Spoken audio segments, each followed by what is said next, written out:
DZRH Break Time. Mapakikinggan tuwing Miyerkules alas 4 hanggang alas 5 ng hapon kasama ang lingkod sa pagbibigay serbisyo publiko. Sila kay Deo Macalma at ang Department of the Interior and Local Government live sa DZRH Radio, DZRH TV at DZRH Digital, Facebook, YouTube at DZRH website, DILG sa DZRH Break Time. Narito na ang programang Boses ng Mamamayang Pilipino. Programang ilalahad ang mga ginagawa, mga nagawa, mga programa para sa pag-unlad, balita, aksyon at serbisyo publiko mula sa mga lungsod hanggang sa mga baryo. DILG sa DZRH Break Time. Kasama ang lingkod sa pagbibigay serbisyo publiko, sila kay Deo Macalma at ang DILG, Department of the Interior and Local Government. Live sa DZRH Radio, DZRH TV at DZRH Facebook, YouTube at DZRH website. DILG sa DZRH Break Time.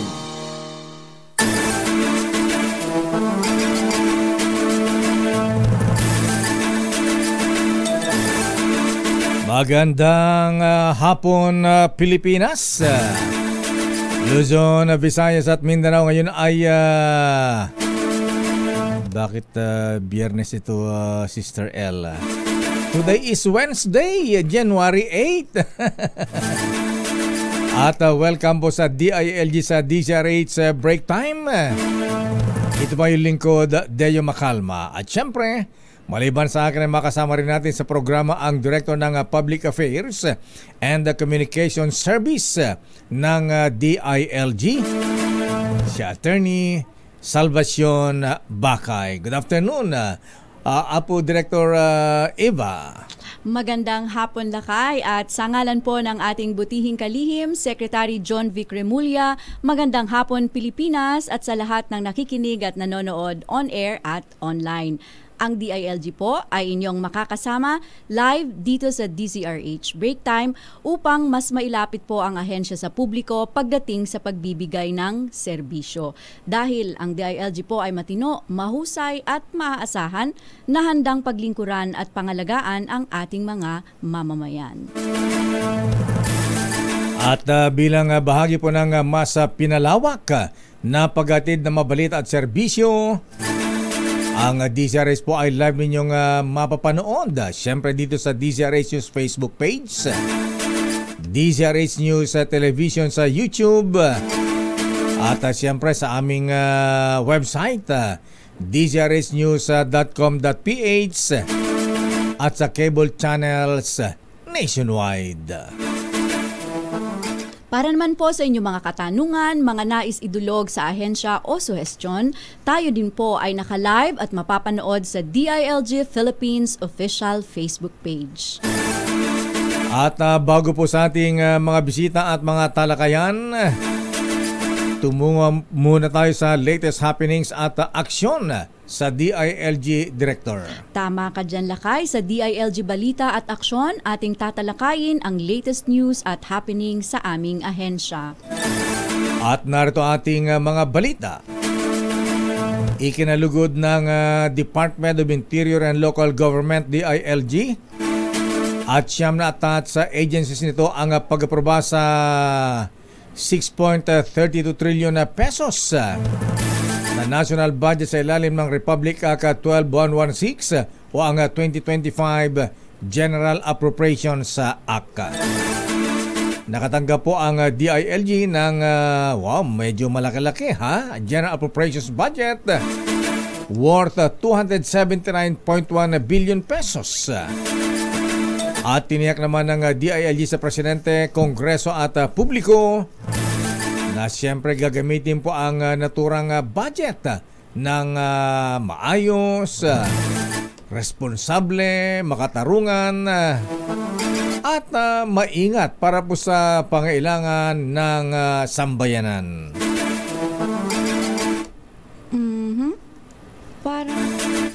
Oo nga, parang replay. Take it away, Director. Hindi, Aha, Oo, parang ito yung naiwan ko yata yung isa lakay doon sa saglit lang. Sister L, ayan, Saglit lang. wrong mistake. Sabi ko na nga ba yung date pa lang kanina. Nalito na ako ha? Abay, bakit sinasabi January ko na 3, 8 na tayo ngayon, tsaka Biyernes, Miyerkules na ngayon ha? Oo. Meron sekadel. Saglit lang. Mukhang iba yata. Oo, Sabi ko nakaiba. na nga ba Iba ang nadampot ko yata. Ayan. Eto, halukayin natin nandito. Saglit. Okay, so tuloy po ang ating mga talakayan na balitan po dito sa DILG, sa DZRH Break Time. At syempre, marami po tayong tatalakaying issue.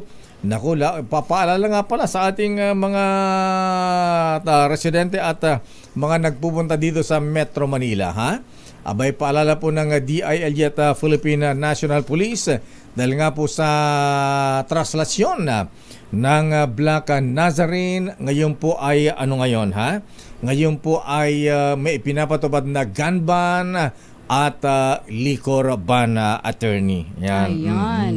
So kanina, alakay, pinangunahan ni DILG Secretary John Vic Remulla ang New Year's call ng Department of the Interior and Local Government na ginanap sa PNP Camp Crame kaninang umaga. Ang New Year's call ay taunang pagsasama ng DILG family sa pagsisimula ng taon. Dito ay ipinakikita ang accomplishments ng kagawaran pagdating sa local governance, peace and order at public safety and security sa nakaraang taon. Binati ni DILG Secretary Remulla ang kagawaran sa mga nakamit nitong tagumpay at nangakong ilalatag ang mga plano at programa ng DILG sa lalong madaling panahon. Dahil nga si Secretary ay medyo magaspang ang kanyang lalamunan kanina, meron po siyang laryngitis. Kabilang sa mga dumalo sa DILG New Year's Call ay sina Philippine National Police General Francisco Marbil, Bureau of Jail Management and Penology Jail Director Ruel Rivera, Bureau of Fire Protection Officer in Charge Fire Chief Superintendent Jesus Fernandez, mga undersecretaries, assistant secretaries, mga direktor ng DILG at iba pang mga attached agency. Ayon, kanina yan. Saan ba ito, attorney? Sa Campo Crame ba? Camp Crame lang po. Sa lakay. multipurpose building. Multipurpose hall. Sa Campo Crame. Ayan. Ayun. At sa iba pang mga balita, Director, ayan, ituloy mo na. Ayun. Dahil dyan, kanina nga po, nabanggit po ninyo yung paghahanda sa translasyon. Ide-deploy ng Philippine National Police ang aabot sa 12,168 para sa pagbabantay ng mga pulis para sa pagbabantay sa translasyon 2025. Ayon sa Department of the Interior and Local Government, nakahanda ang Manila Police District na immobilize ang 2,554 na police officers upang pangalagaan ang seguridad sa pista ng Poong Nazareno, habang ang Northern at Southern Police Districts naman, Quezon City Police District, Police Regional Office 3 at 4A naman ay magpapadala ng tig 1,500 na pulis mula sa kanilang hanay.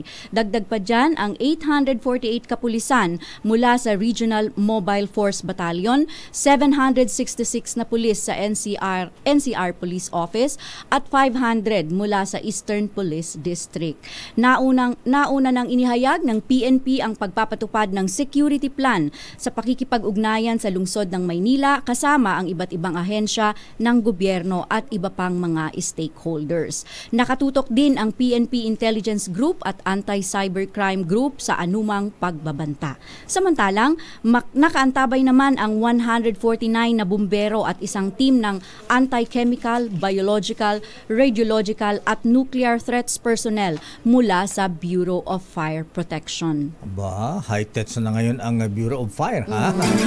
Meron silang anti-chemical, biological at radiological at nuclear threats personnel. Ayan. At sa iba pang mga balita, inatasan naman ni DILG Secretary John Vic Remulla ang mga local government units ng mandatory na pagsusumite ng no POGO certificates sa kanilang mga lokalidad sa katapusan ng buwan ng Enero. Ayon kay Secretary Remulla, binigyan na ang mga LGUs at kapulisan ng green light upang mag-inspeksyon sa mga commercial at residential buildings para tignan ang pagsunod na ito sa total ban ng POGO sa bansa. Baka may mga nagpapalusot. Sa ilalim ng Presidential Executive Number 74, nilinaw din ni Secretary Remulla na hindi exempted sa ban ng POGO ang mga Special Economic Zone Areas o SEZA, gaya ng Cagayan Economic Zone Authority o SEZA at Philippine Economic Zone Authority o PEZA. At ipapatupad din ng DILG ang zero tolerance sa mga local government officials na hindi susunod sa kampanya laban sa mga POGO na ipinagbawalan ng Pangulong Ferdinand Bongbong Marcos Jr.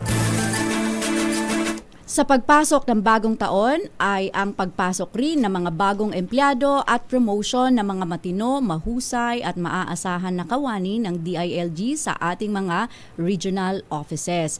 Kabilang dyan ang 5 promoted at 8 newly hired na empleyado sa DILG Regional Office Mimaropa at 6 na newly promoted local government operations officers sa DILG National Capital Region. Bago naman matapos ang 2024, noong nakaraang buwan ay nanumpa na rin ang 2 newly appointed at 1 promoted personnel sa DILG Region 10 Regional Office, habang 5 newly promoted local government operations officers naman ang nanumpa sa DILG La Union. Kaba, Attorney, di pa nanumpa. Akala ko magiging undersecretary ka na. Akala ko kasama ka na sa mga bagong promote, ha? Ayan. Susunod na. Ayan. At ilan lamang po yan sa mga balitang hatid ng DILG. At sa ating pong pagbabalik, tayo sasamahan ng mga LGU winners sa parangal, gawad, kahusayan sa komunikasyon pampubliko. At yan po ay sa ating pagbabalik dito sa ating palatuntunang DILG sa DZRH Break Time. Pinakahuling mga balita, kaganapan, DILG, balita at aksyon. In this new age of good governance, the SGLG remains steadfast in its mandate of advancing the matapat at mahusay brand of local governance. Strong, unwavering, resilient. The SEAL is an institutionalized incentive, honor, and recognition program to boost the LGU's drive for progress and better performance. Quality service delivery, adherence to good governance principles, commitment to the general supervisory mandate, and dedication to meaningful and transformative results. These are the marks of an SGLG-certified LGU. Ipagpatuloy natin ang tapat at mahusay na pamahalaang lokal para sa pagbabago at patuloy na pag-unlad. One nation, one vision, one seal, the seal of good local governance.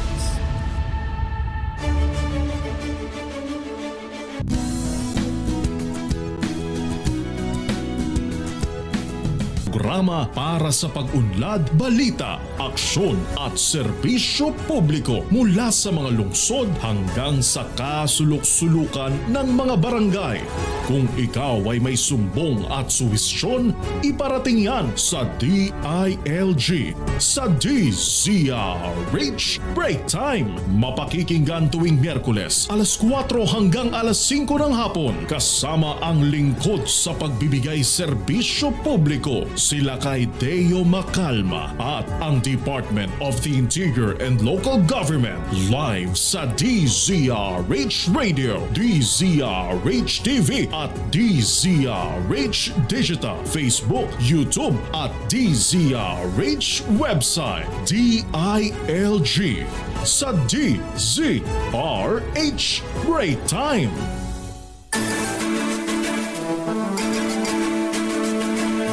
Oras sa ganap na alas 4:26 at nagbabalik ang DILG sa DZRH Break Time.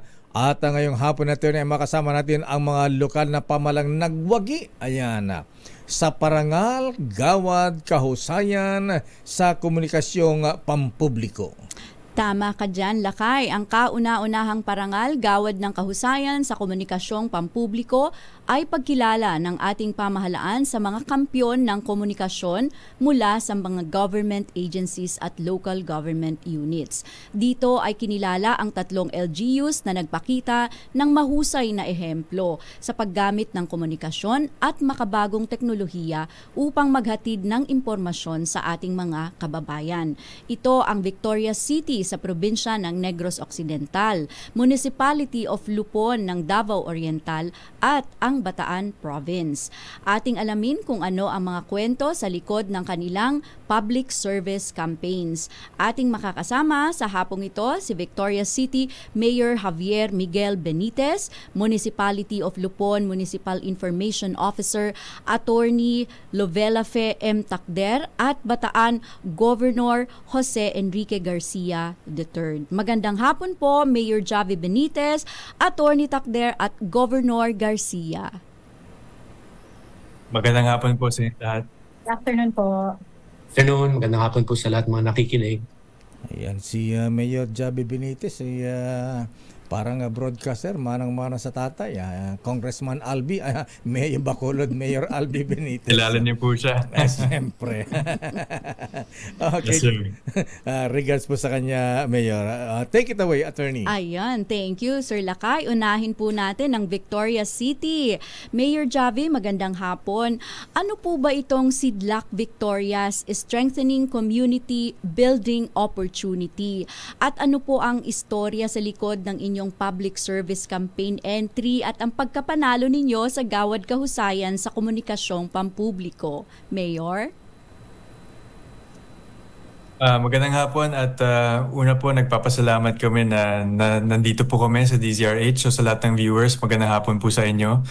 We're very honored na nanalo po kami sa very first PCO awarding sa public service and best in advocacy campaign. So itong Sidlak Victorias po namin, strengthening community and building opportunity in our public service campaign. Ang Sidlak is a Hiligaynon word that means brilliance, splendor and brightness. Because we wanted to encapsulate, to show the public all the small and big wins po namin.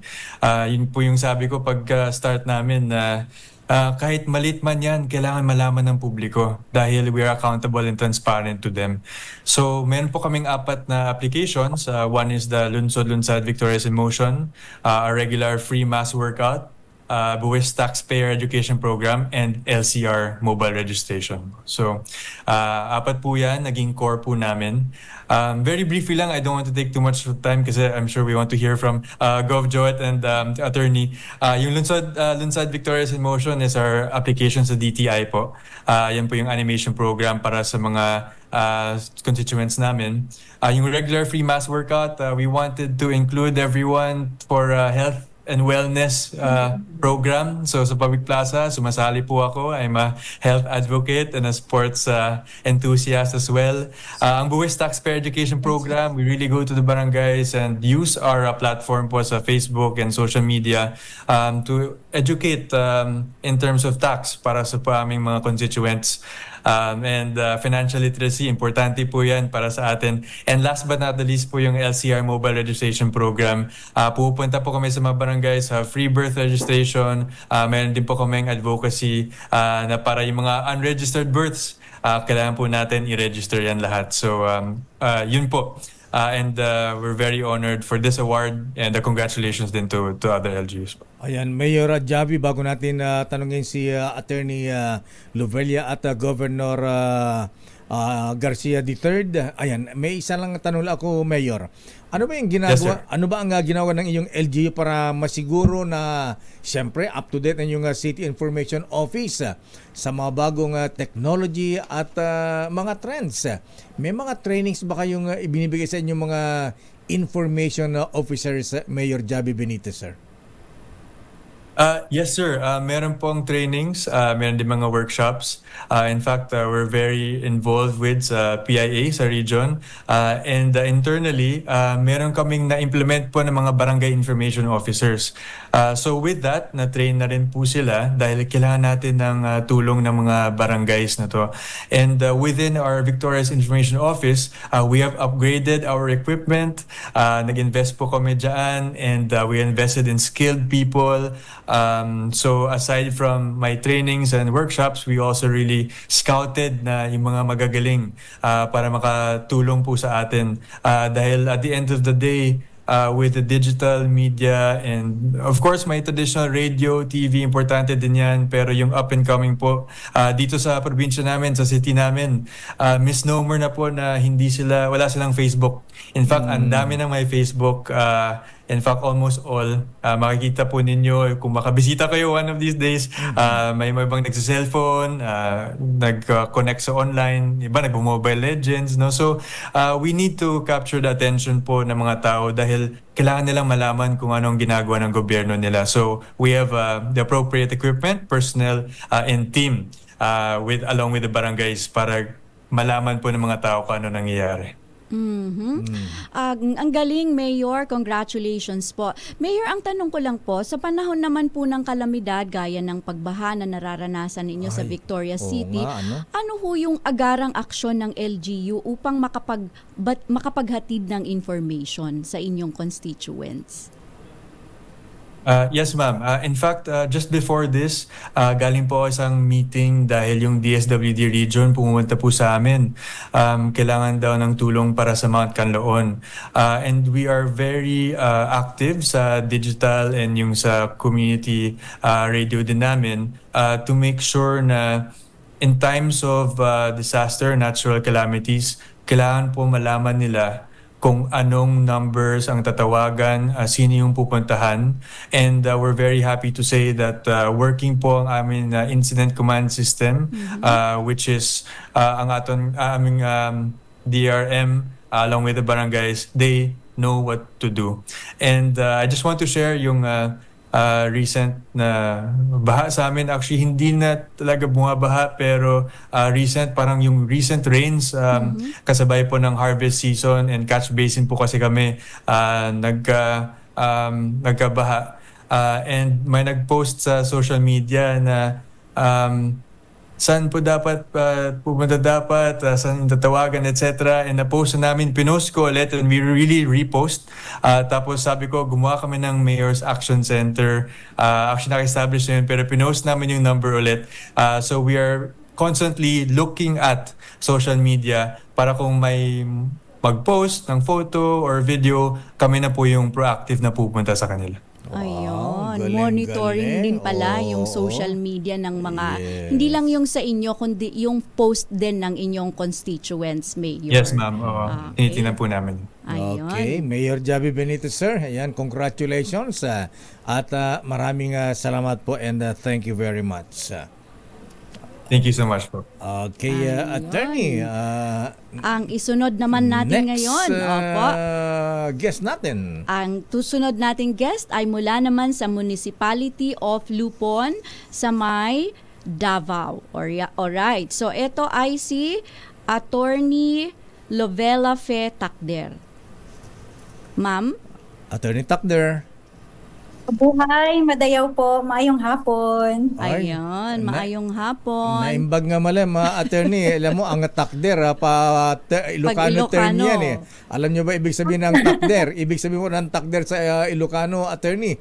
Tayo. Ayan. Tindig. Ayan. Tindig. Alam nyo ba yan, attorney?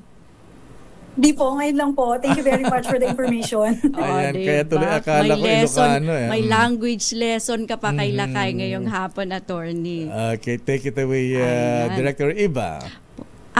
Hello, attorney. Tanungin po natin, pagkwentuhan po natin itong inyong project na Kinahanglan Maligdong Project I-Core. Ano po ito? Ano po yung istorya or the inspiration behind this project, itong public service campaign entry at yung pagkapanalo po ninyo sa Gawad Kahusayan sa Komunikasyong Pampubliko. Ma'am?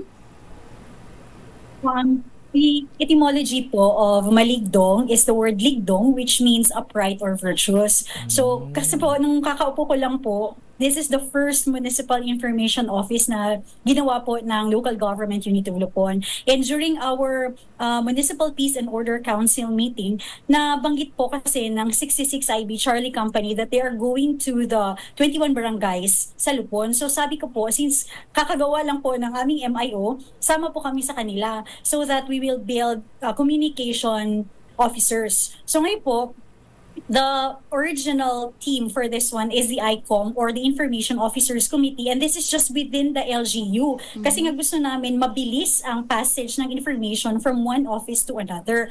Ngayon po, nung barangay election, nakita ko na ang hirap makipag-communicate sa ibang barangay because imagine 21 barangays po ang Lupon and not all barangays have signals, cellphone signals, so walang signal. So sabi ko, I think it's time that we make Barangay Information Officers Committee. So kasama po namin si 66IB, and it was also there that we found out na may mga barangay na may mga problema sa kanilang security. So sabi ko, gawa kayo ng ordinance para sa inyong security and visitors information. Sabi nila hindi nila alam, so sabi ko, sige, we will plot the ordinance for you, and that was when ICOM and BICOM was born. So yun po. And up to this moment po, we are planning to extend our reach sa campuses naman po for our iCampus.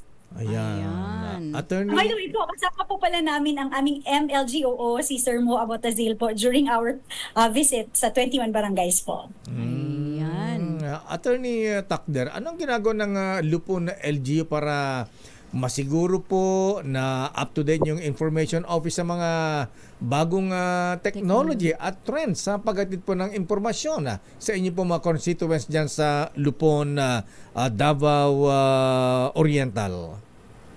Gaya po ng sabi ni Major Javi po, since ngayon po ang trend po natin is social media, so we are always active po in our official Facebook page, which is the LG Lupon Facebook page. But aside from that po, we are also empowering our information officers that we also have capacity building trainings like events management training and social media page management. Aside from that po, we make sure that our I-Core are trained po sa ating incident command system. Kasi po, we are also promoting disaster preparedness po sa ating municipality po. Ayon. Attorney, in relation to diyan sa nabanggit po ninyo na disasters, paano naman po yung protocol or communication protocol ninyo sa information office ng Lupon pagdating ng mga panahon ng kalamidad? Yan po, we make sure po ng aming Barangay Information Officers Committee can go online for 24 hours. Actually, meron po kaming criteria in choosing your Barangay Information Officers Committee. This is just an additional designation po dun po sa ating mga SKs kasi alam niyo na po yung mga kabataan, they are very active in social media. So kailangan po tech-savvy ang ating pong Barangay Information Officers. Aside from that po, kasi sa pagkakaalam ko, yung municipal level ng National Awardee ng Public Service Campaign has a cash prize of I think 100,000 po. So yung 100,000 gagamitin po namin sa aming risk communication training po para mas mapahusay po ang communication, information dissemination dito po sa Municipality of Lupon. Ayan. Ikaw ba, Director, Teki, sabi ka rin ba? From in a range of 1 to 10, nandun tayo sa secret na lang. Ay, masyado mataas. Let's say 7. Oh. Anyway, Attorney Takder, ayan, siyempre, ang gaganda ng ginagawa na po ninyo. Meron pa ba kayong mga future plans ng Lupon para, siyempre, mas mapaganda, mas mapabilis ang paghatid po na impormasyon sa mga kababayan gamit po ang communication sa digital media, Attorney? Yes po, sa ngayon po, we are planning to have a disaster radio po. Mag-apply po kami for our satellite, for our radio broadcast system. Kasi kababanggit ko lang po kanina, hindi po lahat ng aming barangays ay may signal po, no, mobile signal. So there are barangays that can only listen to FM and AM stations. So yun po ang aming next project together with our Municipal Disaster and Risk Reduction Management Office po. Ayun. Attorney, gaano po kahalaga ang maayos at mahusay na komunikasyon sa mabuting pamamahala ng lupon? Yes po, I think that is very important because everything is achieved when there is good communication, and we believe po na an informed community is an empowered community. That is why we always have capacity building trainings for our information officers and also our LGU employees, more particularly po yung nasa risk disaster po na office. That's all po. Ayan. Galing-galing ni attorney. Ayan. May pahabol dito. Pakitanong naman si attorney Lovelia Fetakder. Ano ang kanyang beauty secrets? Ayan. Wala po, prayers lang po. Pagdasal. Maraming salamat, attorney, at magandang hapon po sa inyo dyan sa Lupon, Davao Oriental. And congratulations. Thank you po. Congratulations. Mabuhay, madaya. Thank you. Daghang salamat. Daghang salamat, attorney. Okay, from Davao Oriental, dumaka naman tayo sa Bataan, Director Eva. Sa Bataan naman tayo, no? Ngayon, ang makakasama natin ay walang iba kundi si Governor Jose Enrique Garcia III. Gov, magandang hapon. Ay, magandang hapon, Sir Deo, Attorney Salvacion, at sa lahat muli ng ating mga viewers, mga nakikinig. Ayun. Gov, pagkwentuhan naman po natin itong inyong parangal na nakamit ninyo sa Gawad Komunikasyon ng PCO. Ano po itong kwentuhan tayo, batayenyo, at ano ang istorya at inspirasyon sa likod ng inyong programa? Gov? Yes po, ang kwentuhan tayo, batayenyo, isang Facebook live, program na kada linggo, tuwing Miyerkules, kami po ay nagbo-broadcast para po makakwentuhan yung aming mga kababayan at syempre isang magandang pagkakataon para mabalita ko sa mga Bataenyo at sa lahat ng mga nanonood yung mga nangyayari dito po sa aming lalawigan. Sinimula namin to nung unang linggo nung aking pag-upo bilang gobernador, July 2022, at so far from July 2022 till now, umabot na po sa mahigit 80 ang ating mga episodes, 82 to be exact. And during the time from 2022 to 2024, nakita naman namin na lumalawak yung reach, and in fact based sa data na nakuha rin namin sa Facebook, na on a average episode, mga 80,000 views. And we have comments, depende syempre sa topic, sa pinag-uusapan, from 2,000 to 90,000 comments. So dito lang, i-imagine, Attorney Sir Deo, siguro kung face-to-face to, hindi ko magagawa to, no?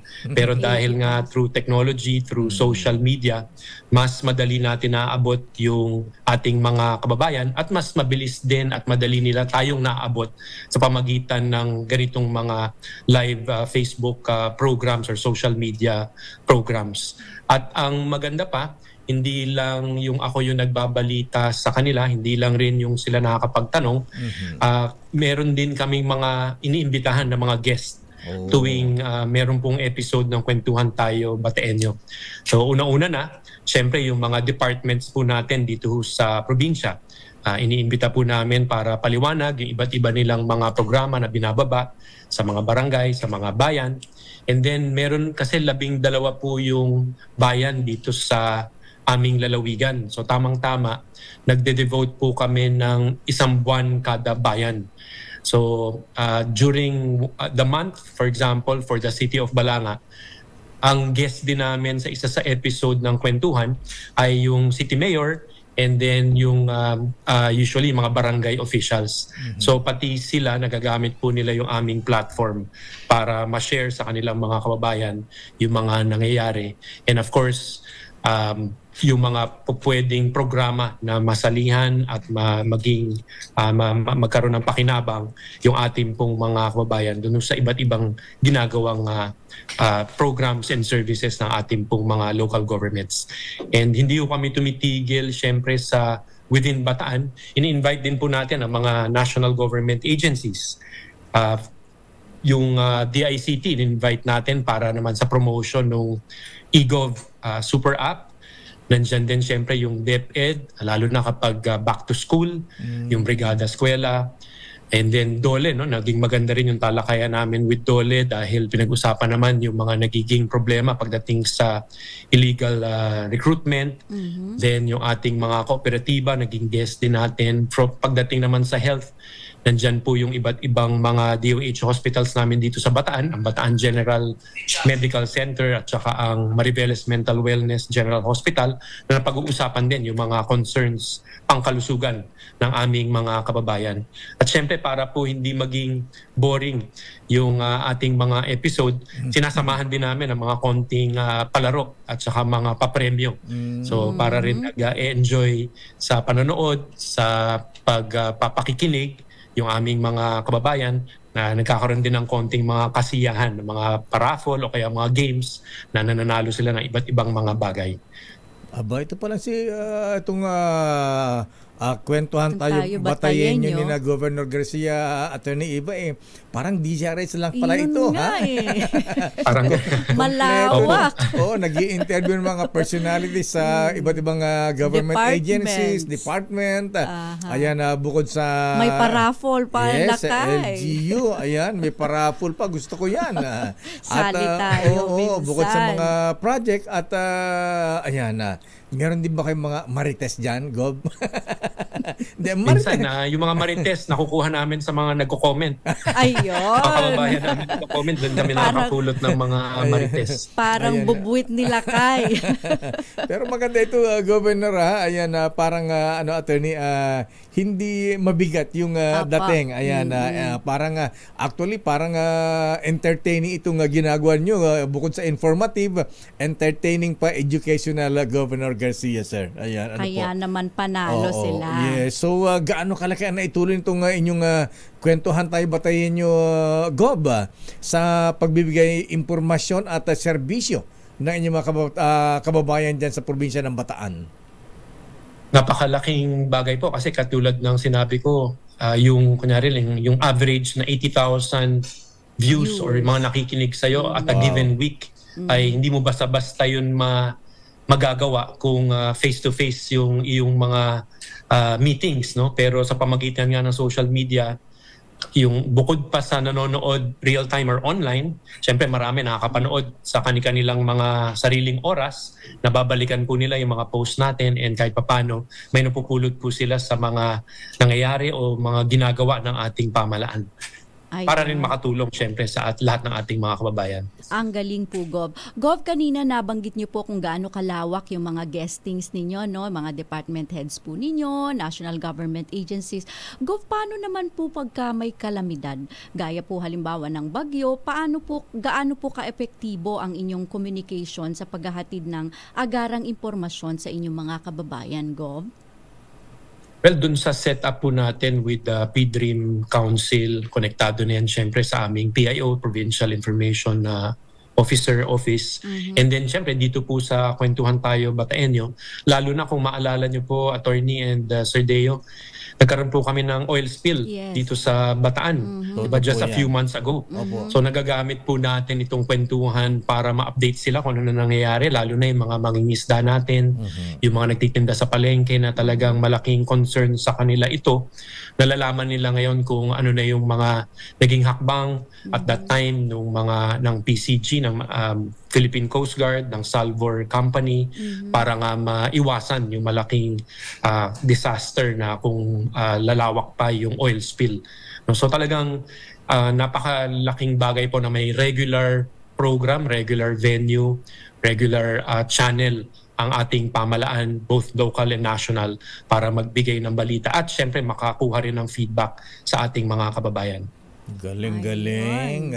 Governor Garcia, sir, so in the future, ano po yung mga plano natin dyan sa Bataan para may pagpatuloy natin ang mga magandang impormasyon, mabilis na pagbibigyan ng information at educational at entertaining na paglilingkod po sa inyo mga kababayan dyan sa Bataan? Attorney Salvacion at saka Sir Deo, china-challenge ko po yung aming PIO ngayon na dapat pumasok na rin tayo sa online selling. Wow. Kasi usong-uso yung online selling ngayon. Pero ang objective ng online selling, kung paano natin malalabanan yung inflation. So baka kung meron kami, kunyari may makakuha kami ng good source ng bigas. Na ganda niyan. 30 pesos or baka mas mababa pa, 25. Baka pwede namin ibenta rin online para lang magkaroon ng iba pang nagbebenta dito sa Bataan na mababang presyo at hopefully sundan ng ibang mga negosyante dito. So parang naghahanap kami ng paraan para maging disruptive itong ating programa in a good way. Disruptive. Para nang sa ganon ay yun yung maging mas masundan or maging benchmark for lalo na yung mga prices of basic commodities.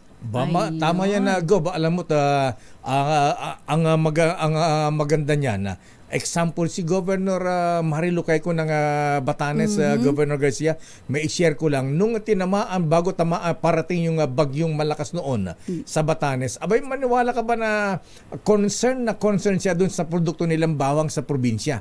So ang ginawa ay nanawagan dito sa DZRH na baka pwedeng bilhin yung kanilang mga bawang o produkto. Ha? So through sa kanyang panawagan dito sa DZRH, abay, maniwala ka ba na sell out, sold out lahat yung mga panila na. It was a sell out. Yes, ayan. So siguro ganun na ipagpatuloy nyo Gob Garcia, at siguro yung parang i-promote na rin yung tourism yung tourism diyan sa Bataan, ang dayong magandang tourist spot sa probinsya po ninyo. Ayan. Historic. Opo, may isang episode din kami noon, nakasama naman namin yung mga operators ng ating mga resorts dito sa Bataan, lalo na dyan po sa Morong at sa Baga, kasi meron din po silang association. So pinaliwanag din nila yung kanila pong mga facilities nila and then yung mga packages nila, lalo na noong summer na maraming dumadayo dito sa probinsya ng Bataan. Ayun. Maraming salamat po. Truly deserving po ang Bataan Province, Gov. Congratulations po sa inyo, Governor Jose Enrique Garcia III, and thank you very much po. Maraming salamat din po. Magandang hapon. Magandang hapon, Gob. Naniniwala kay Dr. Jose Rizal, attorney, ng kabataan ay pag-asa ng bayan. Ayan. Kita mo itong mga babata natin, mga local chief executives na na-interview natin dito sa program. Ang gaganda yung kanilang mga programa sa kanilang bayan at mga probinsya. Gob, thank you and good afternoon. Ayan. Galing-galing, ha? Galing. Iba na mga kabataan ngayon na attorney, ha? Ayan. So, kailangan pa natin ng mga opisyal na medyo bata-bata. Pero yung mga medyo may edad naman na andyan pa rin po ang kanilang galing, wisdom like manong Johnny Ponce Enrile. Ayan. Ipapasa naman sa bagong henerasyon. Tuloy-tuloy balanse. Yes. At tayo po ay magbabalik, attorney, sa ilang pang mga talakayan dito sa ating palatuntunang DILG sa DZRH Break Time. Pinakahuling mga balita, kaganapan, DILG, balita at aksyon. In this new age of good governance, the SGLG remains steadfast in its mandate of advancing the matapat at mahusay brand of local governance. Strong, unwavering, resilient, the Council of Good Local Governance takes the lead in recognizing LGU exemplars of meaningful local autonomy and development. The Council is chaired by the Department of the Interior and Local Government and is joined by partner executive agencies. Ably supported by our very own core of hard-working DILG regional and field counterparts and reliable implementation partners, we assess all provinces, all cities, and all municipalities in the country, year in, year out. A true testament to our unwavering dedication in this journey of tapat at mahusay na pamahalaang lokal. One nation, one vision, one sea. The Sea of Good Local Governance.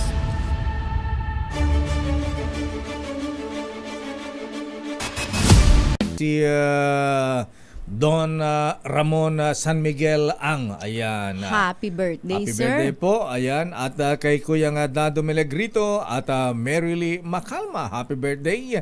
At kay Jordan Go ng Philippine Hispan Asia Carrier mula kay Kuya Manny Idquibal. At binabati natin, congratulate nga pala natin, attorney, nasa Malacanang kanina, pinakanta kaya? Yung aking kaboses, si Sofronio Vasquez ng yung nanalo sa The Voice sa America. Okay. Diba? Pinakanta kayo sa Kaboses mo pala Malacanang. yun, Sir Lakay. Dati, nung hindi pa nasisira ang aking boses. Ang Ayan. iyong laryngitis. Teka, batiin nga pala natin yung mga kababayan natin sa LA. Naku, may wildfire doon sa Los Angeles, California, attorney, ha? Abay, 30,000 residents na yung mga inilikas doon. Kakalungkot naman ha. At syempre, bago ating mga pagbati, attorney, ayan, unahan na kita. I-congratulate ko naman itong mga kuyang namin sa Freemasonry, mga brethren, sa Cavite Masonic Lodge number 2 sa kanilang public installation ngayon sa Grand Lodge of the Philippines sa Manila. Congratulations, Worshipful Master. Aba, si Fiscal pala ito, ha? Si Fiscal Hector Dueñas ng Pasay City Prosecutor's Office. Ang Senior Warden, si Rear Admiral Henito Basilio ng Philippine Coast Guard. At Junior Warden, si Noble R. Alyin Gonzales, ang aming treasurer sa Katimugan Shrine Club. At ang kanilang guest of honor and speaker, mga brethren, ay si Right Worshipful Raul Canon Jr. at ang inspirational speaker, mabigat, Very Worshipful Justice Max De Leon ng Court of Appeals. Okay, attorney. Ayun. Congratulations sa mga officers ng Cavite Masonic Lodge sa number 2 Cavite 2. Congratulations po at pasalamatan po natin at batiin ang ating masugid na taga-subaybay dito sa programa nating DILG sa DZRH Break Time. Sir Lakay, si Ma'am Asek, Esther Aldanal, tuwing linggo-linggo po siyang nakikinig sa atin, at sina Sir Boyan Ibay ng TESDA Cagayan, pati na rin sina Tyron at Aludia Nola Castillo, ang couple owner ng Kakagana sa Basco, Batanes. Lagi silang nakatune in sa atin. At ang mga pasasalamatan natin ngayong araw, Sir Lakay, walang iba kundi si Yusek Odilon Pasaraba at lahat ng ating mga regional directors. Anong pangalan na attorney? Parang di ko yata kilala na yun. Yusek... Odilon Pasaraba, ang ating mga regional directors, mga provincial directors, city directors at field officers na tumulong sa pag-imbita ng lahat ng ating mga naging guest dito sa programang DILG sa DCRH Break Time. At Lakay, sa panahon ngayon, batiin rin natin ang lahat ng mga business permit and licensing officers sa lahat ng mga city and municipal LGUs na naghahanda na para sa business renewal period ngayong January 2025. Pinapaalalahanan naman natin ang mga business establishment owners na ihanda ang kanilang mga dokumento para sa mabilis at maayos na transaksyon. Ayun. At syempre, batiin na rin natin at pasalamatan natin yung dati nating kasama rito na co-host sana natin attorney. Ayan. Kaya lang 4 na beses lang yata pumunta rito. Former DILG Secretary Benhar Abalos. Senator, magandang hapon po, ha? At sana ay sa mga susunod nating programa, ayan, makakasama din natin ang gwapong-gwapo, ha? Ayan, nataraking pogi, nataraking secretary ng DILG, Secretary Juan Victor John Vic Remulla. Ayan. At badin din natin si Mr. Michael Ismaygay. Ayan, may bagyo o wala, tuloy ang kanyang pagbigyan ng report sa foreign exchange sa attorney. Sabi niya, naku, yung dollar mo, attorney, itago, baka maging 59 o 60 per dollar yan. 60 pesos per dollar. Dahil nagsara ang forex trading 58 pesos and 39 centavos per dollar. Naku, bumabagsak ang piso, lumalakas ang dolyar. Kahapon 58 pesos and 18 centavos. Bumaba ang piso natin ng 21 centavos. Nako, samantalang ang lahat ay tumataas. Sinabi po ninyo. Panghuli na ito, Sir Lakay, si Kuya Ray Parale ng Region 4A. Magandang hapon at salamat sa laging pakikinig sa atin. Ayan. Okay, so maraming salamat sa pagtutok simula ng umere ang ating programang DILG sa DZRH sa Break Time. At hanggang sa huling episode natin ngayong araw, sana nga ay magkita-kita pa tayo, attorney. It hurts to say goodbye. But this is it.